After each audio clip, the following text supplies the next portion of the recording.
salam jumpa pemirsa setia dimanapun Anda berada. Senang sekali saya dapat kembali menyapa Anda tentunya di dalam program kesehatan persembahan TVRI Stasiun Nusa Tenggara Timur, Solusi Sehat. Dan bersama saya, Koninda Paroka, akan menemani Anda selama 1 jam ke depan, tentunya dengan membahas isu-isu seputar dunia kesehatan bersama dengan narasumber yang sudah berkompeten di bidangnya. Dan pemirsa, pada Solusi Sehat kali ini, kita akan membahas tema kita yaitu gangguan menstruasi, di mana gangguan menstruasi ini menjadi hal yang sering dikeluhkan oleh para wanita, dan gangguan menstruasi sendiri mencakup berbagai aspek kesehatan terutama bagi perempuan. Nah, seperti apa sih gangguan menstruasi itu? Kita akan membahasnya bersama-sama dengan narasumber yang sudah hadir bersama-sama dengan saya di studio TVRI. Beliau merupakan dokter spesialis kandungan dari RSI Adedari Kupang. Selamat datang Dr. Santi Widiasari, spesialis obstetri ginekologi. Selamat datang dokter. Selamat sore Koni. Iya, apa kabarnya nih dokter? Baik, sehat-sehat. Ini semakin cantik ya dari terakhir kali kita ketemu. Akhirnya kita dapat kembali berjumpa dengan pemirsa Solusi Sehat di rumah. Mungkin Dokter Santi bisa dulu menyapa pemirsa yang ada di rumah. Selamat sore pemirsa di rumah. Saya Dr. Santi SPOG. Saya dokter full timer di RSID dari Kupang. Salam sehat dan sejahtera buat kita semua. Tema kita hari ini membahas mengenai gangguan menstruasi. Seberapa urgent sih tema kita hari ini sehingga kita dapat sharing kepada pemirsa Solusi Sehat di rumah? Gangguan menstruasi ini banyak kasusnya ya, terutama pada wanita-wanita remaja, wanita-wanita reproduksi, dan wanita yang sudah mengalami menopause. Jadi sangat perlu sekali membahas tentang gangguan menstruasi ini. Oke, nah dokter, ini tema kita mengenai gangguan menstruasi nih. Boleh dokter menjelaskan nih definisi dari gangguan menstruasi itu seperti apa? Sebelum kita memasuki topik gangguan menstruasi, mungkin saya menjelaskan tentang apa itu menstruasi ya Konia. Menstruasi itu adalah keluarnya darah dari dalam rahim akibat luruhnya dinding lapisan dalam rahim yang banyak pembuluh darah, dan juga akibat tidak terjadinya kehamilan, artinya tidak terjadi pembuahan pada sel telur. Itu terjadi secara periodik tiap bulan.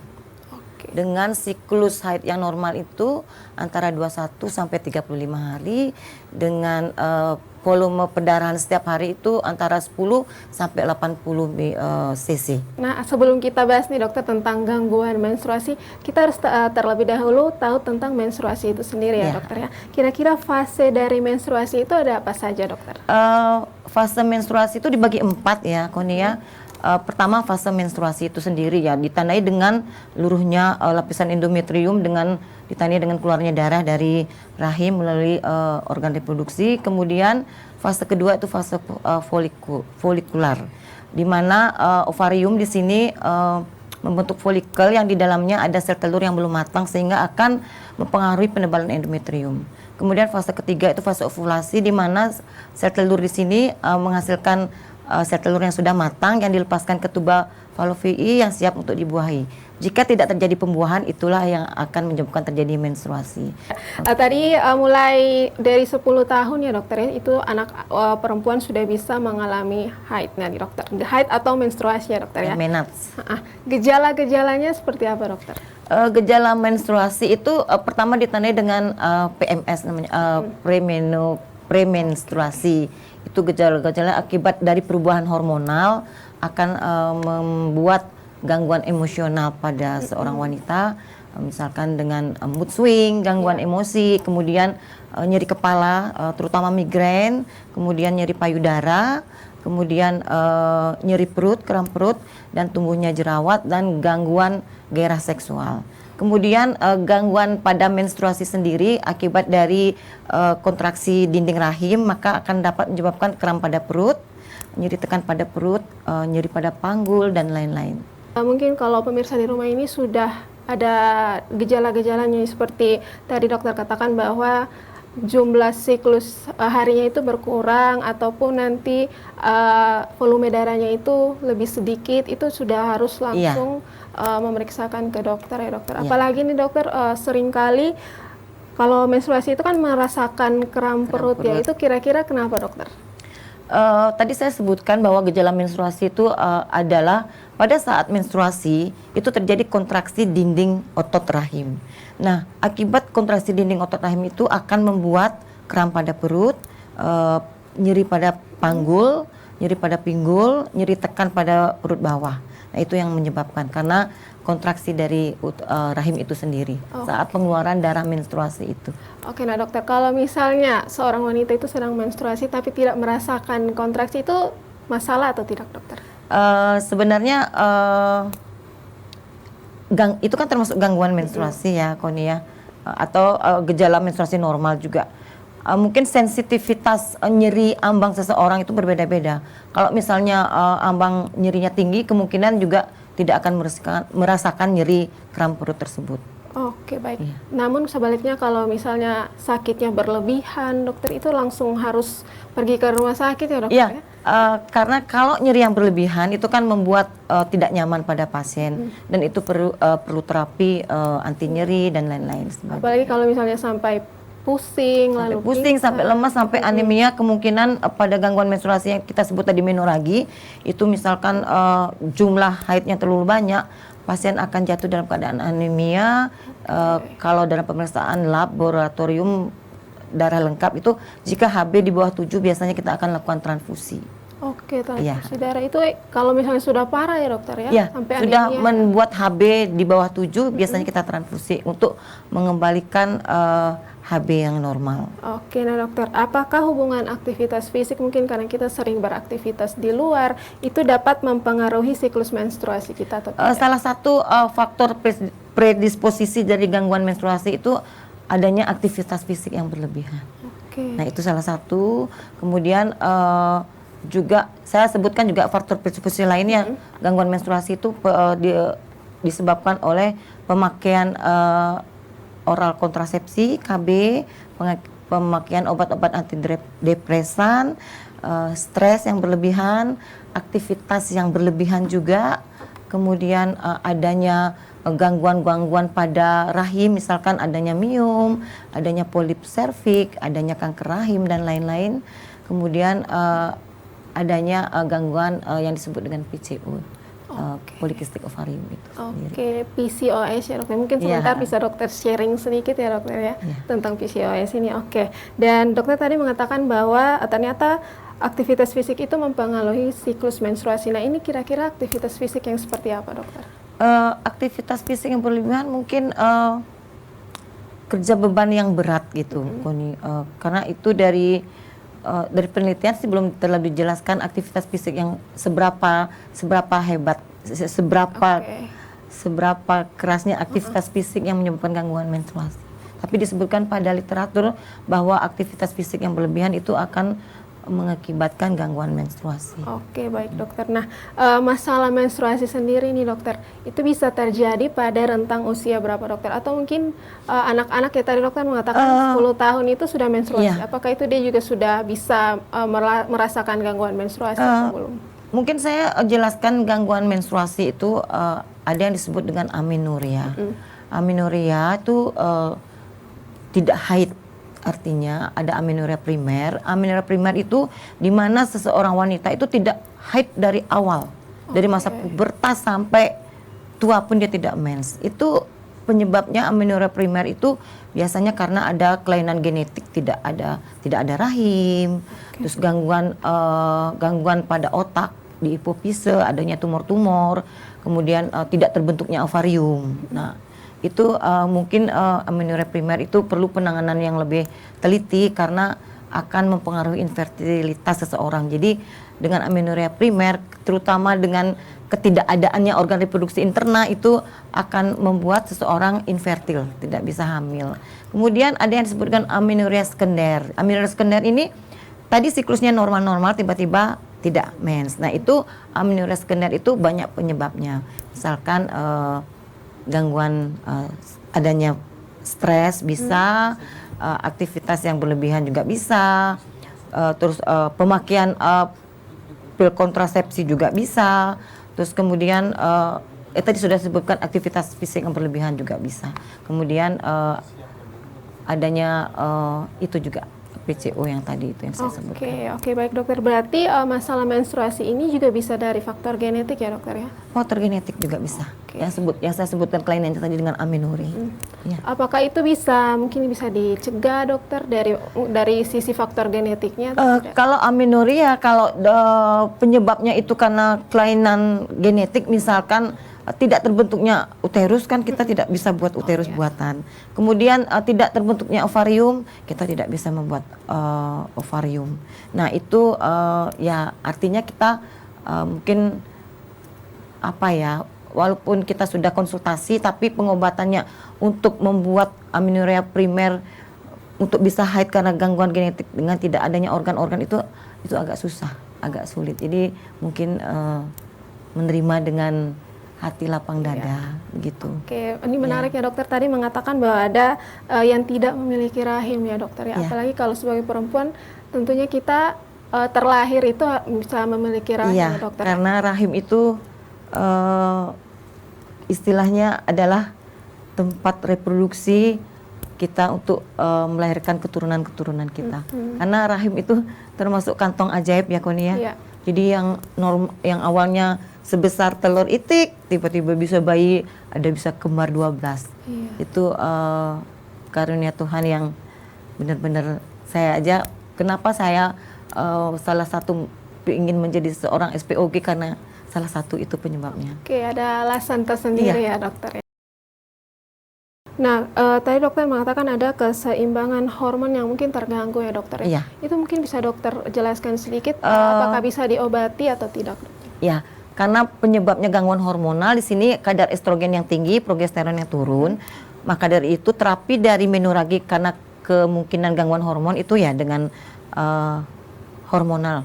Dengan misalkan dengan pil KB kombinasi itu untuk mengatur siklus men, untuk menyetop perdarahan juga. Kemudian terapi selain tablet hormonal untuk menyetop perdarahan, kita biasanya memakai NSAID itu misalnya golongan asam mefenamat, kemudian asam tranexamat juga bisa. Kemudian kalau memang pasiennya anemi dengan HB7, kita biasakan melakukan transfusi. Oke, baik dokter. Tadi itu sudah dokter jelaskan dysmenorrhea sudah. Menorragi, dan tadi dokter juga mengatakan ada yang di luar siklus haid. Ya, itu namanya gangguannya metroragi. Metroragi itu gangguan gangguan menstruasi itu di luar siklus mens. Artinya tidak di dalam siklus. Seperti menorragi itu kan karena jumlahnya tapi masih siklus menstruasi. Kalau metroragi itu di luar siklus mens. Di antara siklus mens itu bisa terjadi. Mungkin penyebabnya metroragi itu bisa karena pemakaian kontrasepsi bisa. Kemudian karena faktor stres juga bisa. Karena menuju ke menopause juga bisa. Oke, baik dokter. Ini kalau kita lihat di belakang nih dokter, ada beberapa faktor yang bisa menjadi penyebab siklus menstruasi tidak normal ya dokter ya? Tadi mungkin saya lupa sebutkan pemakaian alat kontrasepsi IUD, terutama yang golongan hormonal. Jadi ada IUD yang itu tembaga murni, ada yang golongan hormonal. Jadi biasanya IUD yang golongan hormonal ini yang biasanya dapat menyebabkan gangguan menstruasi. Oke, baik dokter. Ini penyebab menstruasi tidak normal ya? Iya, normal siklus tadi 21-35 hari, dengan rentan waktu ada yang menyebutkan 3-7 hari, ada yang menyebutkan 2-8 hari.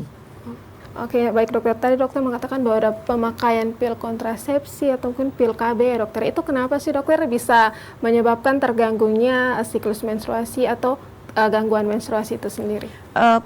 Pada pemakaian kontrasepsi, terutama yang hormonal, itu kan ada hormon di sana, estrogen, progesteron. Jadi kemungkinan pemakaian pil hormonal itu akan dapat mengganggu keseimbangan hormonal yang di dalam tubuh, sehingga akan mengganggu akan menyebabkan gangguan menstruasi itu sendiri. Oke, dan apakah kalau dipakai dalam jangka waktu yang panjang dokter itu berbahaya atau tidak? Untuk pemakaian pil kontrasepsi yang mengganggu menstruasi itu sebaiknya jangan dipakai terlalu dalam jangka waktu yang sangat lama. Karena salah satu penyebab kanker payudara itu pemakaian kontrasepsi hormonal. Ada yang mungkin lebih encer, ada yang lebih kental. Itu juga menentukan ada gangguan menstruasi atau tidak dokter? Untuk tergantung. Kalau misalnya dia sampai bergumpal-gumpal sampai menyebabkan ganti pembalut sampai 5 sampai 10 kali, menyebabkan sampai pasiennya lemas, menyebabkan sampai anemia. Nah, itu udah termasuk gangguan menstruasi dan memang perlu dilakukan tindakan pengobatan di rumah sakit atau di pusat-pusat kesehatan. Apakah yang jarang haid ini dokter juga ada di luar sana nih dokter, biasanya kan Koni sering sharing nih sama teman nih, mereka bilang kalau misalnya jarang haid itu bisa menyebabkan kista nggak sih dokter? Karena ada gumpalan darah katanya di dalam rahim. Kalau kista itu beda sih dengan gangguan menstruasi. Oke. Iya, iya. Oke, baik dokter. Dan dokter ini mungkin juga sering kali kita temui nih dokter, dalam sebulan bisa dapat menstruasinya itu 2 kali dokter. Apakah itu normal atau tidak? Dalam sebulan dia bisa mendapatkan menstruasi itu 2 kali dalam sebulan. Asal siklusnya masih 21-35 hari, itu masih dalam batas normal. Oke, jadi tergantung siklusnya. Iya, dan volumenya juga tidak melebihi 80, artinya sesuai siklus, volumenya normal, itu masih dalam batas normal. Jadi itu adalah saat yang tepat untuk memeriksakan ke dokter tadi 3 siklus itu tadi ya dokter ya. Ingin bertanya nih dokter, pencegahan sendiri dari gangguan menstruasi itu? Menghindari stres yang berlebihan, kemudian tidak merokok, tidak minum alkohol, banyak istirahat. Oke, jadi itu tergantung lifestyle ya dokter Lifestyle ya? juga. Jadi kalau lifestyle kita bagus, itu otomatis menstruasi kita pun lancar dan hidup kita pun semakin sehat ya dokter ya. Oke. Dan kalau penanganan sendiri nih dokter, kalau semisalnya sudah terjadi gangguan menstruasi, kira-kira ada nggak sih dokter obat-obatan yang mungkin diberikan atau ada terapi-terapi yang dilakukan nggak sih? Itu tergantung dari jenis gangguan menstruasi itu sendiri. Kalau misalnya dysmenorrhea itu biasanya kita kasih analgetik, misalkan asam fenamat, dan kemudian kalau misalnya kalau volume yang banyak ya kita dengan stop perdarahan, dengan pil hormonal. Kemudian kalau penyebabnya karena memang dari gangguan patologi sendiri, misalnya miom, kita lakukan operasi. Kalau misalnya dengan ada kanker ya kita lakukan kemoterapi dan lain-lain. Kemudian misalnya kalau sampai itu yang sebutkan tadi, kalau sampai terjadi gangguan anemia ya yang paling kita transfusi dan lain-lain. Oke, tapi itu semua tadi yang obat-obatan yang dokter katakan itu harus berdasarkan resep dokter ya. Jadi harus kita konsultasikan lagi biar tidak salah. Jangan sembarang untuk mengkonsumsi obat-obatan ya dokter ya. Nah, kalau misalnya penanganan nih dokter, pemberian obat nih dokter kepada anak-anak hingga remaja dan kepada orang dewasa, apakah itu sama atau tidak? Tergantung, biasanya dosis obat itu kan tergantung dari berat badan seseorang.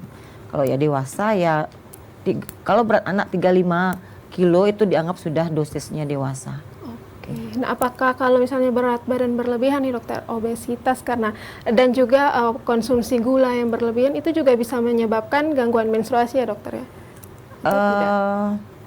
Dari literatur sih kalau misalnya makan gula yang berlebihan sebenarnya tidak ada hubungan dengan gangguan menstruasi. Cuman mungkin pola hidup kalau kembali lagi dari gula itu akan karena gula itu salah satu makanan sel kanker ya. Jadi usahakan makan yang tidak terlalu berlebihan gula. Oke, nah ini dokter Koni mau tanya nih, mitos atau fakta nih dokter ya.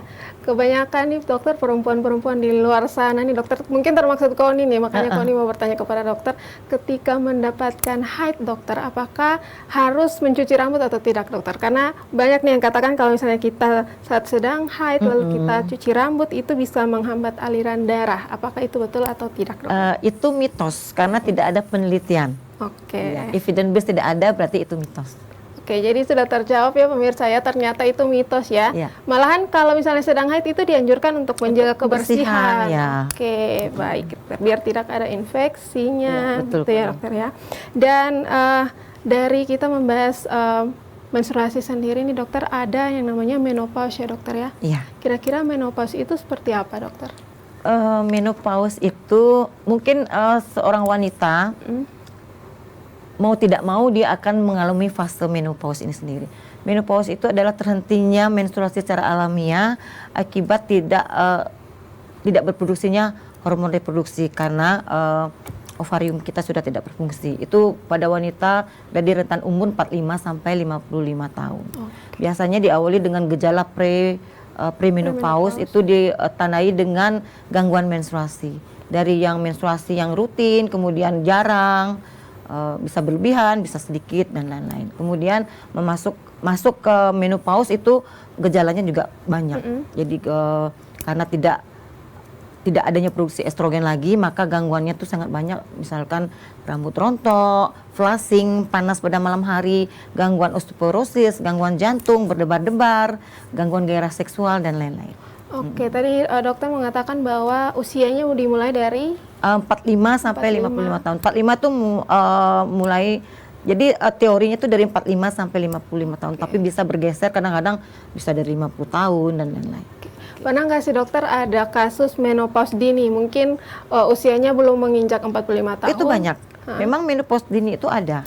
Salah satu penyebab menopause dini itu adalah diangkatnya kedua ovarium. Misalkan ada usia wanita muda dengan kanker, misalnya ya kanker ovarium gitu ya. Jadi diangkat ovarium kedua-duanya, masih umur reproduksi, ya berarti estrogen kan sudah tidak ada. Jadi itu menopause dini. Kemudian pada menopause dini itu juga terjadi, ya paling sering itulah karena diangkatnya ovarium kedua-duanya. Oke, baik nih dokter. Nah, apakah orang yang sudah menopause nih dokter itu bisa hamil atau tidak? Itu mitos atau apa ya? Jadi sudah jelas kalau seorang menopause itu tidak ada hormon reproduksi, tidak ada hormon reproduksi lagi dari ovarium, sudah jelas kehamilan itu tidak akan bisa terjadi. Oke, dan apakah nih dokter, orang yang mengalami menopause itu perlu pengobatan atau tidak? Orang yang menopause itu boleh melakukan terapi sulih hormon namanya. Tapi syarat terapi sulih hormon itu sangat banyak. Karena sebelum melakukan terapi sulih hormon itu harus melakukan pemeriksaan yang lengkap. Oke. Pemeriksaan kolesterol dan lain-lain, dan terutama yang ada gejala atau pernah mengalami kanker payudara, FAM, itu kontraindikasi untuk melakukan terapi sulih hormon. Karena terapi sulih hormon itu akan memperberat pada wanita-wanita yang sudah mengalami kanker payudara. Kemudian sebaiknya lebih baik menggunakan fitoestrogen, artinya estrogen yang dapat dari alamiah, misalnya dari makanan. Jadi dari literatur yang saya baca itu estrogen alamiah itu pada gandum, kemudian pada kedelai, beras merah juga, bengkuang dan lain-lain. Mungkin bisa dibaca di internet. Itu lebih baik dibandingkan terapi. Bukannya lebih baik juga sih, terapi sulih hormon juga baik asal memang memenuhi syarat. Oke, baik dokter. Nah, bagaimana dengan mungkin seorang wanita nih dokter yang sudah bertahun-tahun belum mendapatkan haid, namun dia mungkin takut nih untuk periksa ke dokter, mungkin takut menerima mungkin kenyataan sedang mengidap suatu penyakit, apakah itu menopause atau tidak dokter? Maksudnya sebelumnya dia pernah mens? Ya, pernah mens, tapi kemudian suatu saat itu terhenti dan sudah tidak pernah lagi dokter. Jadi lupa saya, menopause itu ditandai dengan tidak menstruasi selama 1 tahun, 12 bulan berturut-turut. Itu sudah kemungkinan menopause. Jadi selain dari anamnese, pemeriksaan fisik, untuk menentukan seorang menopause itu bisa dilakukan pemeriksaan hormonal kadar estrogen di dalam darah. Biasanya kalau nggak salah kadarnya, saya lupa ya. Tapi kalau kadarnya sangat rendah. Tapi kalau menopause ini memang biasanya ditemukan pada usia 45 sampai 50 tahun ya. Teorinya rentan waktunya 45 sampai. Ya, itu sudah menandakan. Tapi kalau perimenopause itu mulai di umur 40 tahun sudah mulai. Perimenopause itu nanti seperti apa dokter? Ya, menstruasinya yang mulai jarang atau kadang-kadang banyak, kadang-kadang sedikit dan lain-lain. Oke, nah ini dokter, satu pertanyaan lagi nih dokter yang sering Koni penasaran nih dokter. Kan sering mengalami nyeri haid nih dokter ya. Terus banyak nih dokter di luar sana yang menjual pereda nyeri. Kira-kira itu dianjurkan atau tidak, dan apakah benar bisa menghilangkan nyeri haid atau tidak dokter? Silakan. Kalau nyeri haid itu kan obatnya biasanya drug of choice-nya itu NSAID, biasanya asam mefenamat.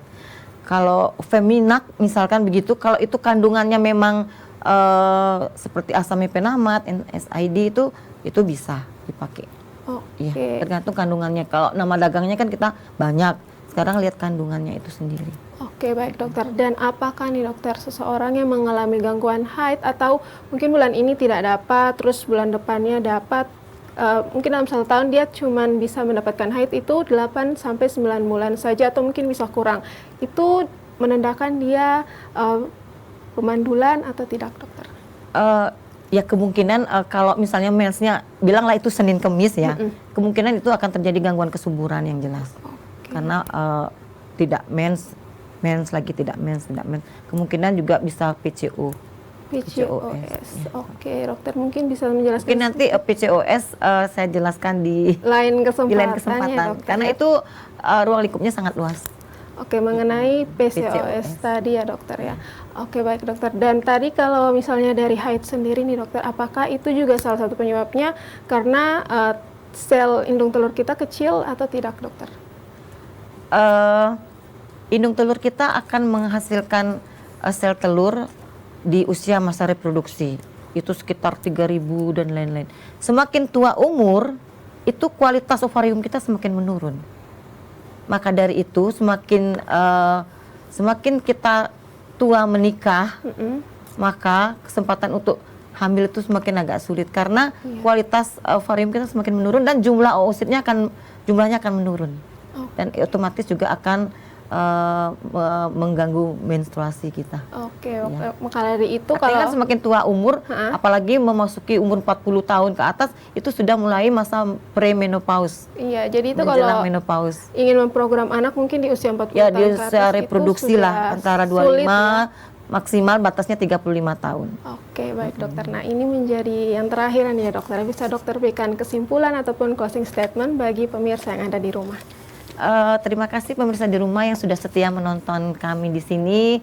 Jadi buat remaja putri, wanita yang reproduksi atau wanita yang sudah menopause, tolong jaga kesehatan yang baik, jaga diri, jaga kesehatan, melakukan screening penyakit sedini mungkin dan melakukan terapi bila mengalami keluhan terutama gangguan menstruasi itu sendiri. Bisa ke Rumah Sakit RSCAD dari Kupang. Kami di sana mempunyai 6 SPOG yang praktek dari jam 7 pagi sampai jam 9 malam.